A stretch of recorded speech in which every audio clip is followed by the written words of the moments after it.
Halo Sobat Planner, jumpa lagi di Ruang Bicara Kita episode 4. Pada kesempatan kali ini, kita akan ngebahas mengenai problematika kampus yang katanya peradaban. Sobat Planner, kira-kira apa aja ya problematika pada kampus ini? Untuk mengetahuinya, Sobat Planner jangan skip video ini ya.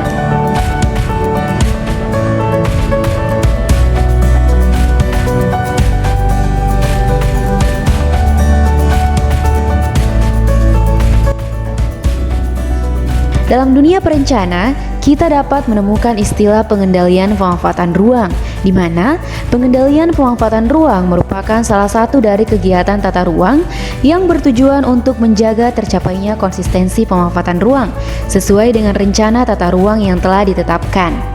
Dalam praktek pemerintahan, saat ini efektivitas pengendalian pemanfaatan ruang masih sangat diragukan. Salah satu contoh kasusnya yaitu pada wilayah Kelurahan Romang Polong, di mana wilayah ini merupakan salah satu daerah hinterland yang menjadi tujuan pembentukan pusat-pusat pertumbuhan baru. Hal tersebut mengakibatkan lahan-lahan di daerah tersebut beralih fungsi dari fungsi utama sebagai kawasan pertanian dan perkebunan kini mulai mengalami perubahan menjadi beberapa aktivitas-aktivitas non-pertanian. Hal yang paling mempengaruhi pertumbuhan pusat-pusat baru di Kelurahan Romang Polong adalah kebijakan institusi perguruan tinggi, dalam hal ini penempatan Kampus 2 UI Nalauddin Makassar sebagai pusat pendidikan. Keberadaan kampus tersebut memiliki daya tarik sentripetal yang berpengaruh terhadap peningkatan jumlah penduduk. Mahasiswa dari wilayah akan bertransformasi masuk ke pusat kota atau pusat pertumbuhan dan menetap di wilayah tersebut. Akibatnya, penduduk kota semakin bertambah padat dan berbagai masalah sosial yang menyertainya. Adanya berbagai permasalahan dalam bidang penataan ruang mencerminkan penyelenggaraan penataan ruang yang sejauh ini belum mampu sepenuhnya memenuhi harapan terwujudnya ruang wilayah yang nyaman, produktif, dan berkelanjutan.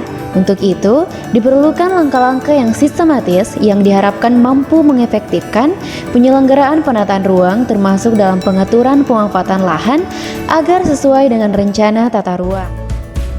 Di Rubik keempat kali ini kita akan membahas mengenai kemacetan yang sering terjadi di depan kampus 2 UIN Nalauddin Makassar. Nah Sobat Planner, untuk narasumber kita kali ini kita akan berbincang dengan Kakak Wahyu Amana Putra, merupakan Sekretaris Umum Himpunan Mahasiswa Jurusan Teknik Perencanaan Wilayah dan Kota periode 2022. Jadi Kakak Wahyu, untuk Rubik keempat kali ini kita akan meminta pendapat Kakak Wahyu mengenai dampak kemacetan yang terjadi di depan kampus 2 UIN Nalauddin Makassar atau biasa kita kenal Jalan HM Yassin Limpo. Gimana sih menurut Kakak Wahyu ini dampak yang terjadi akibat dampak kemacetan yang sering terjadi di depan kampus ini? Jadi kalau menurut saya sih ya, yang mengenai dampak dari kemacetan ya tentu saja bagi mahasiswa ini sangat berdampak pada aktivitas mahasiswa itu sendiri. Misalnya kalau kita ini ke kampus, kemudian aktivitas masyarakat ataupun mahasiswa yang di sekitaran kampus ya banyak terhambat karena jaringan jalan, kemudian kemacetan yang biasa terjadi itu menghambat aktivitas masyarakat. Jadi yang awalnya mungkin kita bisa melakukannya dengan cepat, pindah dari satu titik ke titik lain, tapi dengan adanya kemacetan ya itu menyebabkan terhambatnya teman kampus masyarakat.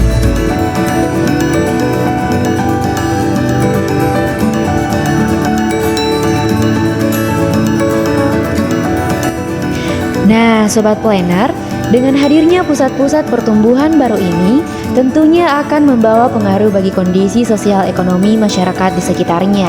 Mengingat, pembangunan pusat-pusat baru secara langsung akan mengakibatkan lahan yang semula digunakan untuk lahan pertanian, diubah jenis penggunaannya menjadi keperluan pembangunan infrastruktur yang berakibat akan semakin berkurangnya lahan pertanian. Untuk itu, setiap pembangunan harus memperhitungkan pengaruh yang mungkin ditimbulkan.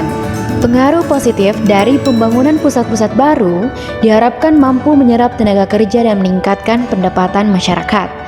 Sementara, pengaruh yang bersifat negatif menyangkut aspek biofisik, sosial, ekonomi, dan budaya.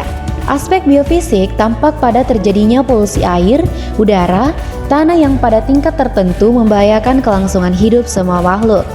Aspek sosial ekonomi terlihat dari adanya mobilitas tenaga kerja yang tinggi ke daerah pusat pertumbuhan, sehingga tidak semua tenaga kerja dapat tertampung. Hal ini menyebabkan tingginya tingkat pengangguran di daerah tersebut. Sementara, aspek budaya tampak dari pergeseran nilai-nilai yang dianut oleh masyarakat di sekitar kawasan pusat pertumbuhan.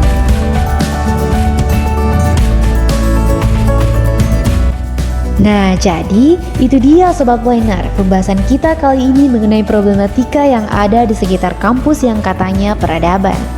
Dengan menyimak pembahasan kali ini, Sobat Planner pastinya sudah tahu dong hal apa yang akan kita lakukan ke depannya sebagai seorang planner.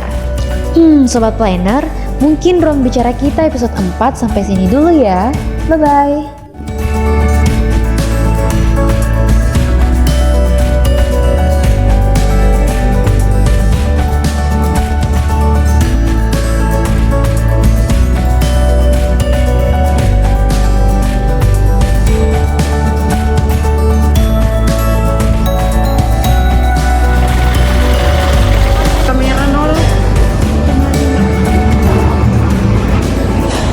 Hai Sito.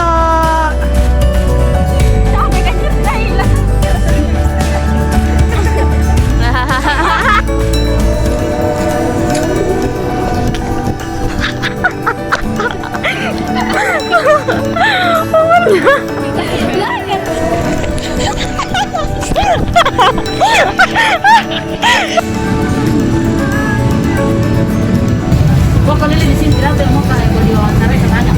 Dari toh?